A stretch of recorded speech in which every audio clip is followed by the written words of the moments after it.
Então a gente falava como a Alta Idade Média foi o resultado no pensamento de um processo de grande unidade, de unificação da Europa, do pensamento, da fé, e chegou no ápice no que é conhecido como a escolástica. Mas também pouco tempo depois já começou a haver um processo de ruptura com Guilherme de Ockham por dois elementos do seu pensamento. Primeiro, uma desconfiança acerca do conhecimento humano. Ele vai dizer que o homem conhece só o concreto, as coisas concretas e individuais, e não conhece universais. O que é universal? É azul. É um conceito que eu aplico a vários objetos diferentes. Azul, redondo, distante, são conceitos universais que falam não existe, isso aí é mera ilusão. O que existe é o conhecimento do concreto. E assim ele está matando a analogia, o conhecimento, a forma analógica de conhecer o mundo e as coisas, e que a única maneira que a gente tem de ter algum discurso sobre Deus é o chamado discurso analógico. Como é que eu vou saber se Deus é infinito, é ilimitado? Bem, o meu conhecimento dele sempre vai ser analógico, o meu conhecimento sobre Deus a partir do conhecimento das realidades que eu tenho, e levando aquilo, enfim, então a maneira do discurso sobre Deus que passa pela analogia. E depois, Guilherme de Ockham também vai sublinhar demais a independência e a liberdade divinas. Vai dizer que Deus é completamente outro e que ele se demonstra sua onipotência justamente falando o absurdo, e a revelação é aquilo que realmente vai contra a razão e que eu acredito porque é assim, por mais que é absurdo. Então a fé já não deixa de ser algo racional, harmônico com a realidade, mas é algo conflitante com a racionalidade humana no pensamento do Guilherme de Ockham. E então vai começar, ele vai pôr umas sementes que depois ele pode observar o que vão estar presentes no começo desse processo de ruptura. Na Idade Moderna vai começar a haver um duplo processo de ruptura. De um lado, a fé que se afasta da razão, de outro, a razão que se afasta da fé. Primeiro, na própria reforma protestante, nesse pluralismo religioso que se dá dentro da Europa e fora também, com os descobrimentos navais, da exploração marítima, e outros povos e outras religiões e diversidade, bem, no Oriente, na América. Então tudo vai se descortinar para o europeu médio um mundo maior, onde há várias religiões, vários povos, várias tradições religiosas diferentes. E antes aquilo que unia aquele povo, que era a religião, agora passa a dividir, porque estão brigando ali os luteranos com os calvinistas, com os católicos, com os anglicanos, as chamadas guerras de religião. E esse conceito mesmo de fé que vai estar também na base da reforma protestante, luterana, em Lutero, que se dizia discípulo de Ockham, ele vai se encontrar na escolástica já um pouco mais decadente, uma teologia do ato de fé muito intelectualista, em que separava demais a fé que está na minha inteligência da caridade que está na minha vontade. E a fé diz respeito só à verdade mais ou menos fria, não tem muito a ver. De um lado está a fé, de outro estão as boas obras. Eu vou me salvar pelas boas obras, mas eu acredito o que acredito, mas depois eu preciso para me salvar assim das boas obras. E Lutero vai ler lá as palavras de São Paulo, que a gente se salva pela fé em Cristo, não pelas obras dos judeus, lá que os judeus faziam, a observância da lei. E vai dizer, não, isso aqui está tudo errado, a teologia está tudo errada, só a fides, ele vai dizer, o homem só se salva pela fé, não pelas obras, só pela fé. E vai, se a teologia prévia se descuidava o aspecto livre da fé, ele, pelo contrário, vai deixar de lado a sua racionalidade e vai se inclinar para um certo fideísmo, que é o pensamento de Lutero. E é o que a gente vai ver depois na evolução do pensamento protestante. Um dia havia numa revista sobre as teorias, né, do surgimento das espécies, e perguntavam para um evangélico fundamentalista, para um protestante, falando, não, se Deus criou todas as espécies e tal, por que tem esses fósseis aqui de dinossauros e espécies que parecem intermediárias entre uma espécie e outra? E aquele pastor, aquele protestante dizia, não, isso aí nunca existiam os dinossauros, nunca existiram essas espécies aí, porque não está na Bíblia. Tá, mas olha aquele fóssil que eu achei aqui. Não. Deus colocou esse fóssil aí, já envelhecido, já, só para testar a tua fé. Porque ele sabia que tu ias ler na Bíblia, ia saber que tal, então contra a evidência, tu tens que acreditar que... Então é interessante, né? Essa fé fideísta, que não importa se o mundo me disse a razão e o problema para o lugar, eu fico com a fé, ainda que seja absurdo. E aí está o mérito da fé. Quanto mais absurdo, mais meritório. É um pouco essa ideia do fundamentalismo que vai ter uma certa origem em Lutero, né?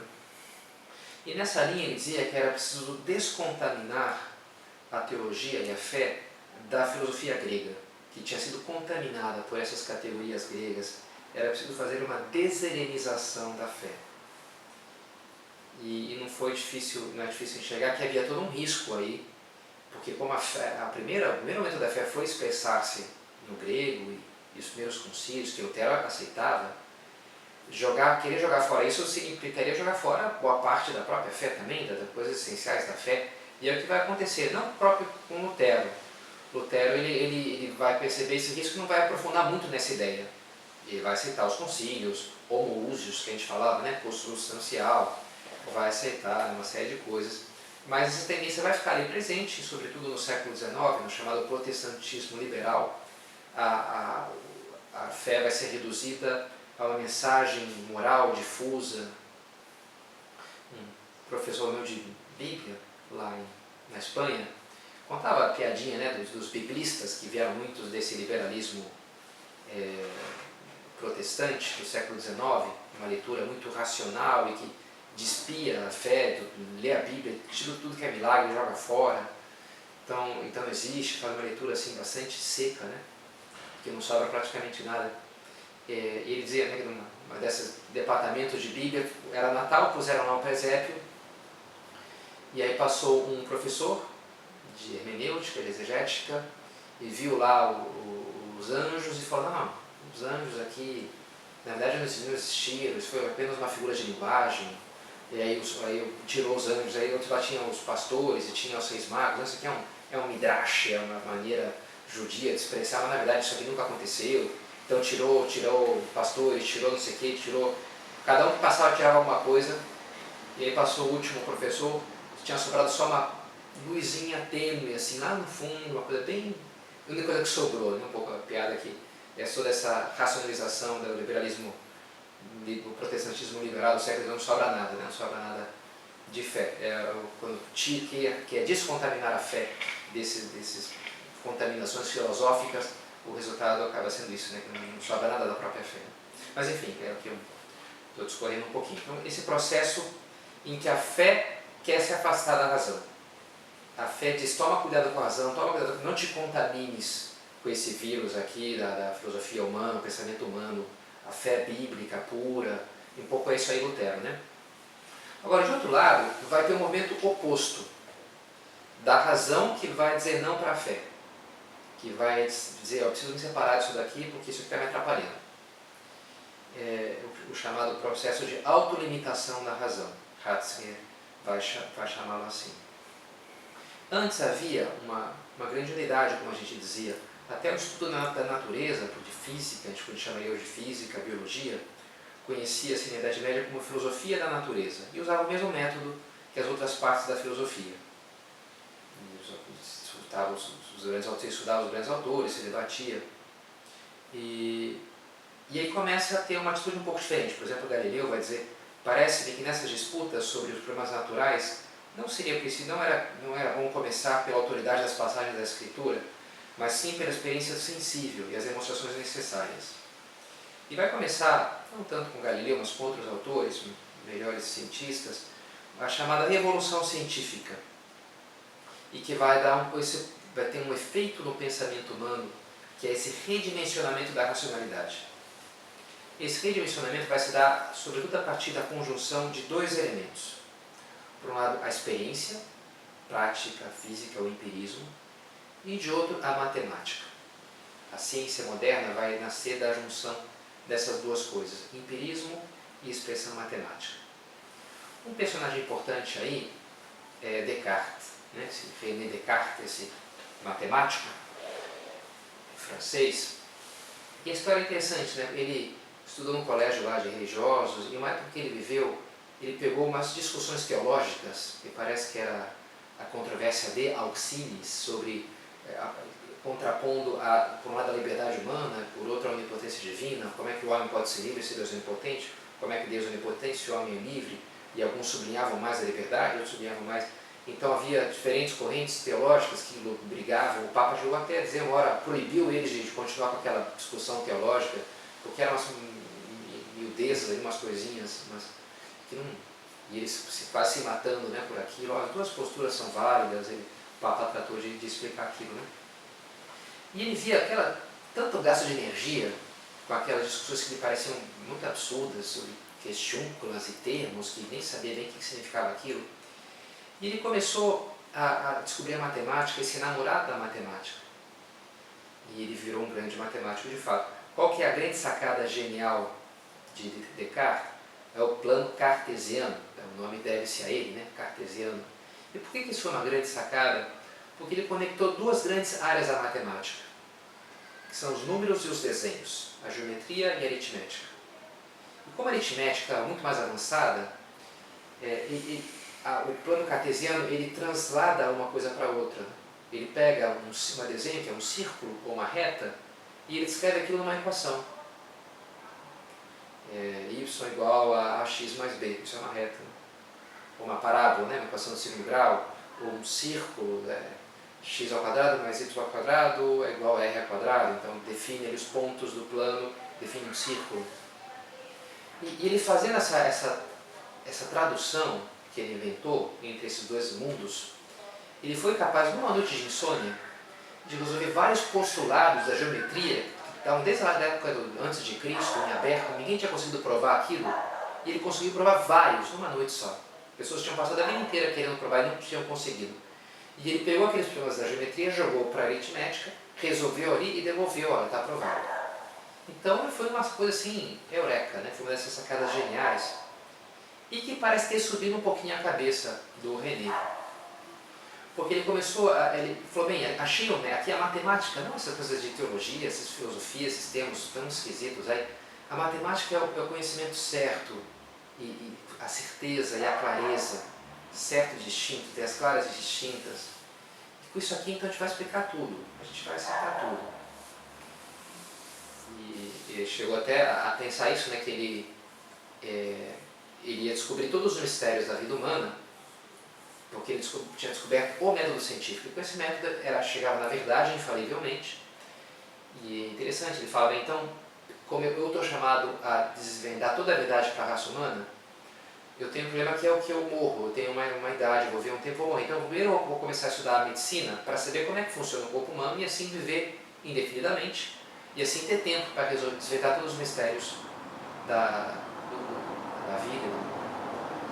Não precisa dizer que ele não deu muito certo o plano dele, né? Ele fez umas teorias sobre circulação sanguínea, sobre coisas completamente furadas, porque ele ia, a partir do imanentismo dele, da cabeça dele, e depois a realidade não batia muito com aquilo, né?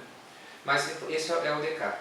Então vai se unir a ele, que tem essa paixão pela matemática, o conhecimento também de um outro pensador, que é o Newton, Isaac Newton. Newton é que vai eficazmente unir essa precisão na matemática ao empirismo, à experiência prática. Vai unir matemática e física, que eram duas coisas mais ou menos separadas, né? E em Newton ele vai expressar a física através de fórmulas matemáticas. A famosa segunda lei de Newton, F igual a mA, força é diretamente proporcional à aceleração e em razão da massa. Segunda lei de Newton. Isso é uma equação, uma coisa maravilhosa, é uma coisa que, as leis de Newton têm um poder. O homem chegou na Lua, os cálculos para... Foi com a lei de Newton, com as leis de Newton. Vai dar um ferramental nas mãos do homem, essa capacidade de expressar matematicamente os fenômenos físicos, que é uma coisa colossal, que a gente tem de construir prédios e calcular exatamente a ponte, quanto é que tem que ser o contrapeso e o elevador. É incrível como o poder dessa conjunção de matemática e conhecimento prático, né?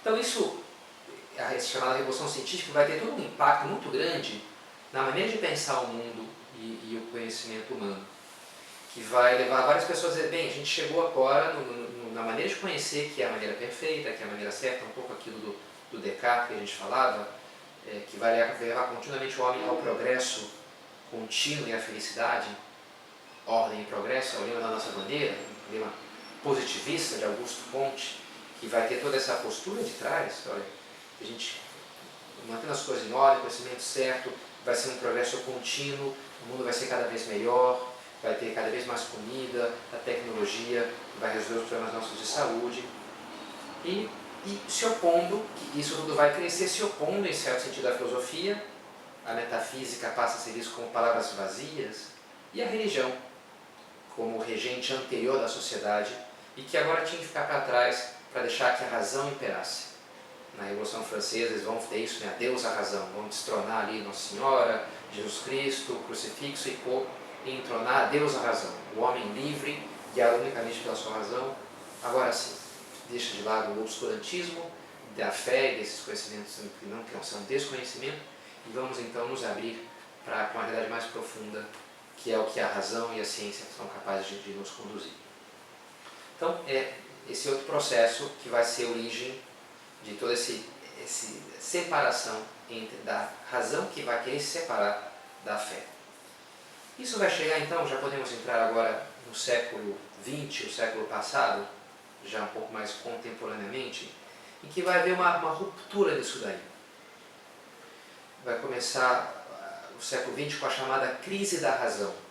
Esse otimismo que veio lá desde o iluminismo, da Revolução Científica, passando por Augusto Comte, vai sofrer um duro golpe na chamada crise da razão. Lembra quando eu estudava lá em engenharia, lá na PUC do Rio, tinha lá um simpósio sobre a crise da razão. O Departamento de Filosofia organiza um simpósio sobre a chamada crise da razão. O que é essa crise da razão? Se fala de uma crise da razão histórica e uma crise da razão científica.